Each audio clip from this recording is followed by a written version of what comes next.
Hello, everyone. Happy New Year. Welcome to today's episode of the Firefighting Female. With me today is Dr. Suzanna Fitzpatrick. Hey, Suzanna, how are you? Hey, Rhonda, I'm great. Thanks for having me. Thank you for coming out on a cold January night. It's appreciated. So, as we start the new year, we always look back on what we did the previous year and think maybe there's something that we missed that we could have done, something that we want to improve, or maybe we're completely satisfied with what we've accomplished. But there's always room to grow, always room to develop. So as we set our New Year's resolutions or intentions, we often think, what are we going to do to improve ourselves in our career professionally? So the topic for today is going to be mentorship and career development. So how do they correlate? You may wonder. Well, when you're thinking maybe you want to become a master firefighter, if that is what your county offers, or maybe you want to become an officer, or maybe you are satisfied where you are, but you want to improve your skill level and training, there's always obstacles, there's always ways to improve, there's always things that you've got to figure out, and that's where the mentor comes in. So the mentor could be even somebody that's at the same level as you that wants to grow in the same direction. A mentor could be your officer, it could be your family member, it could be somebody at your training academy. Whoever that person may be, it's important to pick somebody that, first of all, has the time.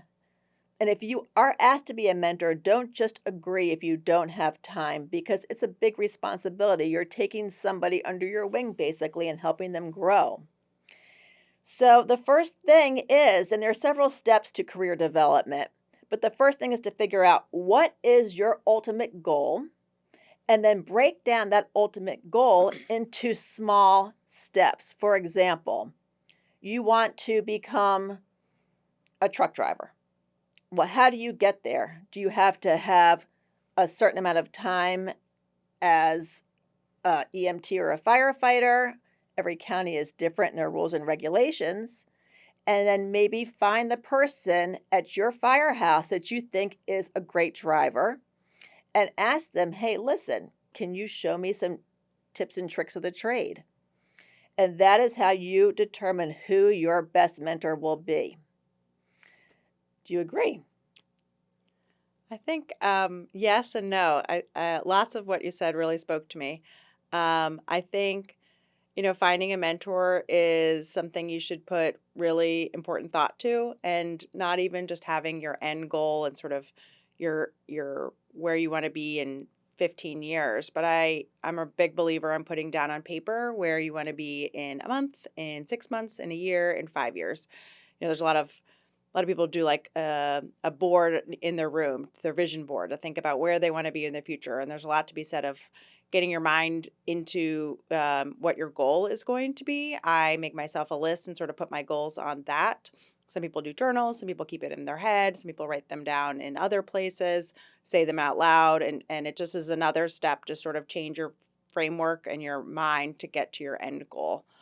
So I always encourage people to do that. And your mentor might not be the same mentor for your 1 month goal, for your 5-year goal, and thinking about like who can get you there and sort of support you.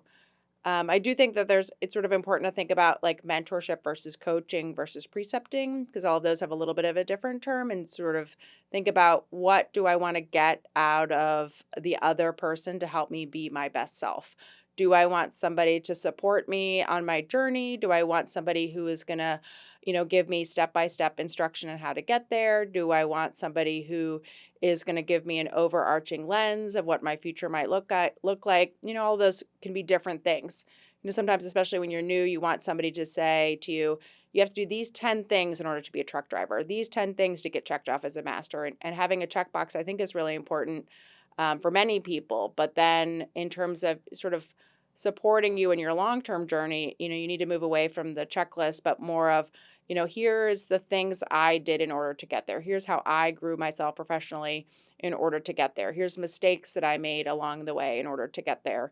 and searching for those people who are, transparent, not just about their victories, but about their mistakes along the way and say, I really messed this up and this is how I overcame it, or this is how I felt when it happened and, how I bettered myself. So. There's a few things I just took away from what you just said, and it's all great. So, when we talked about in our previous episode, when we talked about intentions and resolutions, instead of setting things that are perhaps, well, it's good if you set things that are for the present and things for the future. And the present will be, for example, today I'm going to do A, B, and C. And in the future, I want to do D, E, and F. But if you don't get to that level, it's okay because there's time to make adjustment. So everything is always going to be a flow and it's going to evolve. And it's going to evolve because sometimes you may even make a change in your whole focus and your whole future game plan. And as you go, another good thing about mentoring is that you make connections because everybody knows somebody. And as you go along the way, you're going to meet different instructors. You're going to meet different people in your field, no matter whether it's going to be in your department or outside of your department. For example, if you go to any type of meetings, sessions, any of those things where you're going to meet new people and you're going to say, hey, this is really great. I want to be involved in something else. So there's always a present and always a future, and change is good. The other thing is to realize that if you don't accomplish a goal immediately, you don't beat yourself up for that. And the mentor shouldn't beat themselves up too. If you agree to be a mentor and your person that you're mentoring is not succeeding in the direction that you originally planned, it's okay. We evolve, we change. But one good thing that we learn too is listening and communication skills, which I think is very important because without communication, there's no point in even having a plan. Would you agree? I think for sure. I mean, it's a skill that people don't know how to do. We don't know how to communicate with each other well. We don't know how to give feedback well. We don't know how to receive feedback well. Certainly in the fire department, the feedback is you're awesome or you suck. And so that's not perhaps the most appropriate at times and does not offer a support system of mentorship. But, as grown-ups, as we grow into who we are as human beings, saying, this is how I like feedback, this is how I don't like feedback, is an important skill too. So, sort of evolving and recognizing that we're professionals and not just people riding the back of an ambulance. We do offer a really important part of the beginning piece of healthcare. And I think sometimes we forget that we are professionals to do that, and the community might as well. And so the way to do that is to grow yourself professionally in your organization, which we all have lots of opportunities to do. I also think that it's important to realize that your goal is your goal. Don't let anybody else influence you and make you change your mind to go with what they want you to be. So if you start off as an EMT or a firefighter and your goal is, well, I, of course, should become a master and then an officer because that's what I'm supposed to do, according to what we think the fire service wants you to be. But maybe you realize 3 years in, I'm not loving this, or this is just not my thing, but I love the fire service. So let me find out what else I can do professionally. Maybe it would be with a different chapter that's outside of the actual network of writing calls, maybe in an administrative or a supervisory position if you can get to that level.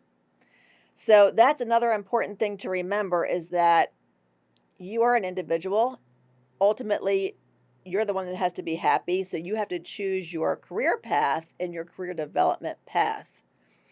Also, never be afraid if you choose somebody to be your mentor to maybe realize, maybe this person isn't the right person that's going to help me along my career development path. And it's okay to say, you know what? You have helped me so much. This has been great, but I need to change my focus. And I think that somebody else may perhaps be a better fit. It's okay to change and evolve. Would you agree? Yeah, I think that's true. I mean, I sort of, not in a selfish way, think the only person in charge of you is you, and the only person looking out for you is you.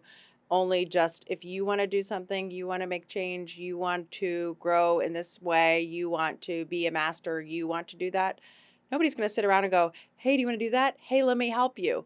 Oftentimes those people are sort of overlooked because you don't know that they have the time and energy and passion to do those things. So if there's something you want to do, you should put it out there in the universe. And if it works out, great.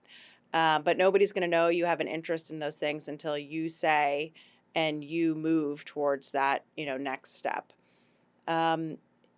It's complicated. We don't know how to do that. I think in lots of organizations, and I think, the fire service, certainly where we volunteer, has not taught us as members of how to mentor others and how to lead others and how to help others grow professionally. It's just like, oh, great, you showed up to volunteer. Wonderful. Get on the ambulance. And which is an important, the most important thing that we do is helping the community. Let me be clear about that. But in order to help the community the best we can is to help each other. And it doesn't necessarily have to be growing at the rescue squad or the fire department, but can be growing as a human being. Oh, you want to go to school? Cool, let me talk to you about school. You want to write something? Awesome, let's talk about that. You want to go running? Cool, let's do that. Because if a person is sort of fulfilled as a human being, you'll be a much better volunteer and be able to help, service up the community. And I think when we're saying things like this, when you choose a mentor, it doesn't have to be a person that is your senior person. I love, and I speak with experience just from our fire department, Wheaton Rescue Squad in Montgomery County, Maryland. When we have somebody that is interested perhaps in riding the squad, and you go through a fourth man checkoff, and they have to pull out every single tool every single night and show proficiency on that tool.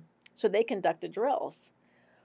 Well, senior people may look to a younger person now to be a mentor because maybe you've forgotten something, or maybe you're not as proficient in a new piece of equipment that's just been put on the squad. And I love to see a brand new person on the squad. And when I say brand new on the squad, means they've probably been in the station a couple of years. So they're not brand new to the department. But now they've become the educator and the mentor. So you don't have to choose a senior person. You can choose any person that you feel will help you to grow. And I love to see that. And for you, for example, we look to you every year when we do our research. And you teach us things that we have forgotten when it comes to CPR, Lucas, AED, all of those great things. Mm-hmm. So the feeling of a mentor, you have to feel appreciated. It's a good feeling to know that people come to you and say, you're great at this. Show me. So I think becoming a mentor is an honor as well. Do you feel great when people come up to you for help? Oh, for sure. There's this interesting concept that when somebody asks you for help, you feel so satisfied that you can help another person. But to ask another person, most of the time you feel so much shame and darkness Right. to do it. I'm like, why is that? Right. But of course, I love helping people. The thing that wakes me up in the morning is helping other people, right? I do that as a mother. I do that as a friend. I do that as a nurse. I do that as a paramedic. It's just helping other people. And there are certainly moments where you're like, I don't have it in you. I don't have it in me to help you today. I just can't do it. But most of the time, of course, it's very rewarding to do that. And I do find I do really think it's my pleasure to be able to help another person grow into their best self. I'm not always my best self, but if I can help you be your best self today, I'm thrilled. Yeah, it's an honor. It really is an Mm-hmm. honor. So we've talked about ways to develop our career and to be flexible and to realize that we're going to have to evolve in shaping out our career. But let's talk about what it takes to become a mentor. So somebody asks you, listen, I want you to help me out. So we've talked about that being a huge honor. And the importance is to decide whether you really have the time to be a mentor, because it's not something that's just a 2-minute mentoring position. Sometimes it can take days, weeks, or months. You make a commitment to a person, and you have to really be strong in the direction that that person wants to go. So you have to analyze yourself first. Do I know enough about what this person wants me to do to let me be an effective mentor? You also have to ask yourself, do I have the listening and communication skills necessary to be a good mentor? Because it's not just one way sometimes. You have to adapt to the person's knowledge. And if somebody isn't grasping something as fast as you would like for them to do, you have to be able to adjust to what that person's learning needs are. Do you ever find that when you're teaching somebody in classes that maybe there's somebody that doesn't quite get it and you have to readjust your whole teaching perspective to help that person? Yeah, of course. I mean, there's nobody's ever going to be exactly the same in a group of students, right? I have one class that has 22 students. 15 of them are, coasting, get the information, ask thoughtful questions, very present. You know, 5 of them are, reaching for the stars, exceptional, and just killing it. And then a couple of them are like, oh man, what happened? So you're always going to have those people, and you just sort of can't predict what will happen, and you have to sort of do your best for the majority of it. And I tend to reach out to the people who are on the lower end, just check it in, anything I can do for you, not sort of call out the fact that, they are underperforming in comparison. I mean, that, right? When you're Right, making a right, mistake or right. not being up to par, you're like, oof, there's very few times that somebody doesn't know that it's a shock when you're saying, hey, just checking in because it's not awesome. But most people do fine with it. And I would say the people you check in with who are open to having a conversation, because it's a whole different set of vulnerability to be able to say, yes, I am struggling. Yes, I do need help. Almost always it's something happening in their life that has nothing to do with you. My grandfather is sick. My kid has been home every single time this week. I lost my job. I don't, whatever. My advisor said something cruel to me, whatever it may be. It's nothing hardly ever related to you. But, going back to the mentor sort of coming up to you, giving some deliverables and actionable items whenever somebody says like, hey, can we meet? I'm like, great. What do you want to meet about? What's the goal of the meeting? What are we talking about? What can I help you with? Or I don't know, I just want to chit chat. That's cool too. No problem. Do you want me to take notes? Do you want me to like give you some deliverables that you need to complete by by the next time we meet? Or how can I be of help to that? I'm a very organized person. I can multitask a lot of different things. So lots of people will meet with me and be like, hey, can you help me just sort of organize my thoughts and help me get some structure around it? Sure, no problem. Are we just like having a conversation? Do you want me to interject? Or am I just, offering some support? Again, going back to the differences between coaching and mentorship, right? Coaching is sort of supporting you on your own journey. Mentoring is sort of supporting you in your journey, but offering you insights to help you go the path that I want you to. And so giving them some feedback about that, I think is important. And when you are seeking help, saying, hey, Rhonda, I really want to meet for you about coffee, right? Everybody in the universe is going to say, I'm too busy, I don't have time. But hey, Rhonda, I really want to meet with you about coffee because I'm really interested in understanding what your transition into your master's program for your RD. Can you tell me a little bit about that, right? Actionable, you know what the ask is going to be. You can kind of give an eyeball of how much time that's going to be. Or, hey, Rhonda, can you help me use the chainsaw? I had a really hard time doing it. I couldn't get it to start. Can you help me with that, right? Very actionable, sort of goal-oriented item, as opposed to, hey, Rhonda, can you help me be a master, right? That's like, oh gosh, I don't even know what you could use on that. So when you're asking for help, giving yourself some actionable items, and then when you are getting asked for help, reiterating back to them, okay, so here's what I'm hearing. Let's just make sure we're on the same page. When are we going to meet, and how often are you going to need input from me? Just to make sure everybody's on the same page, because everybody in the universe is too busy. Every person will be like, I'm too busy for this. I don't have time. Nobody does. Nobody has any time. But if you give them a finite thing, I think from both parties, I think it's much more successful. So, what I've taken away from this is number one, patience. Have patience with the person that you're working with in both directions, the mentor and the mentoree. Set a climate that is learnable, that is going to be well accepted. Be honest and open about things. That way, you're not going to walk into a situation and have your mentor or your mentoree say, really? I don't have time today. Just go away, go away. So that way you feel like you're not welcome anymore. And the other thing is to set boundaries and limits. You've asked for help, but that doesn't mean this person's always going to be able to be there for you every step of the way to help every second that you do. I also liked what you said about really breaking things down. So when you say, I want to become a master, well, what encompasses being a master? Are you going to just learn how to use the tools? Do you have to learn how to get water from the engine to the fire? Do you have to do leadership training? Do you have to actually be able to conduct yourself on fireground operations? Talk on the radio. Talking on the radio is huge. I mean, that is a skill in itself. So everything can be broken down individually into small, small units. So when we talk about evolving, we can say today we're only going to focus on, we'll use the radio. Today you're going to learn how to do a radio transmission. That's it. Master that skill. When you master a skill too, you become more proficient. You feel better about yourself. You then learn what questions to ask next. What's going to follow in line with this? So I'm good at this. I've mastered A. Now what do I do to master B? And it's going to change. And again, with that, a new mentor may have to come into play. So I think the key takeaway from this whole thing for both parties is evolve, be patient, be willing to learn yourself. If you don't know something also as a mentor, don't just make something up. You're teaching somebody a skill. And I think that is the biggest thing, because if we are looked at as somebody that's got a higher level of training, we never want to say to a person, oh man, I don't know that. I forgot that. Or I'm not good at this. I'm so sorry. You have to ask somebody else because you're showing weakness. And we certainly never want to do that in the fire service. Perish the thought. I would pause on what you just said right there. This is like, I don't know, you have to go ask somebody else, is so defeating, I think, for both parties. Right. One, if you're the person who's saying it, you're like, man, I super suck. And if you're the person receiving it, you're like, that's totally not helpful. I don't know where to do that. So it'd be like, I don't know. I'm so sorry. Like, I either have forgotten, I don't know that school, but you know who I will know? Who will know this information, and go find that person. Be like, hey, let me introduce you. They have a question. Do you mind reviewing it for both of us? Right? It shows vulnerability for yourself to be able to like ask for help.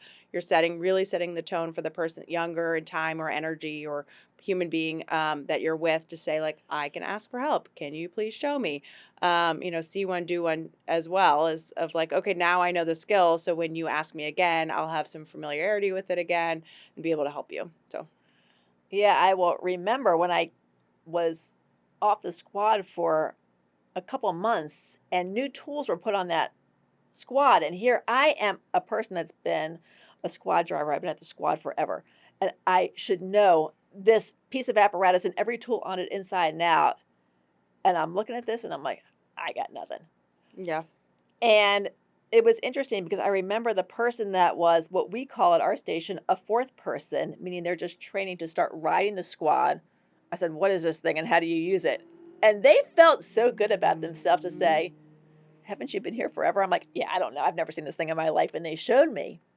So we both grew, we both learned. And that's the whole name of this game.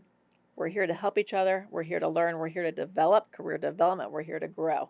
And it's the whole part of development. Just think about that. You're growing from the ground up. And you're taking the punches along with it. And you're never afraid to ask for help, whether you're the mentor or the mentoree. It's all a work in progress. We are a team. You're only as strong as your weakest person. So why not make everybody strong together? I always say that. And that's part of development on both sides of the scope. So thank you, Suzanna, for coming out here tonight. And I hope that this will help everybody start their new year off by making a plan. We all can grow in some way, whether you want to take a baby step in your career, whether you want to take a huge step in your career. No matter what your choice is, again, it is your choice. Do the best you can to find the best person to help you, or be the best help to somebody that asks you. That's the bottom line of this whole game. So until next episode, Happy New Year to you. I hope it's a happy, healthy, and prosperous one. And until next time, see ya!